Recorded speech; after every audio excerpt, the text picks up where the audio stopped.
how to buy CUM processing units. This token came under the symbol of CPU. So this token, as you can see, it's increased by 5,000% in the last 24 hours, sorry. And in the last 5 minutes, as you can see, it's increased by 10%, as you can see here. The liquidity here, as you can see, it's locked by 94%. It's good. That's mean investment in the safe place.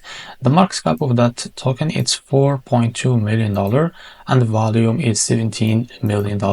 So if you want to buy this token, just copy the token address from here, and remember this token address came under the Solana network. Now the best wallet for that is Phantom Wallet. Now open your Phantom Wallet, click on swap, make sure you have enough Solana in your wallet, click here, and after that paste the token address. As you can see, so this is it. Now click on it.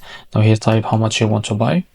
As you can see, this is how much you receive that token. Now into provider, select your provider, for example Jupiter, and make sure to read all of that information here. And after that click on swap, and you will be redirected to Jupiter provider page to be able to buy this token. Now if you face any issues, just go back to this page, switch the slip hash from here or custom it, and after that you will be able to buy this token without any issue. So this is how to buy CPU token. If you found this very helpful, please like and subscribe. See you in the next video.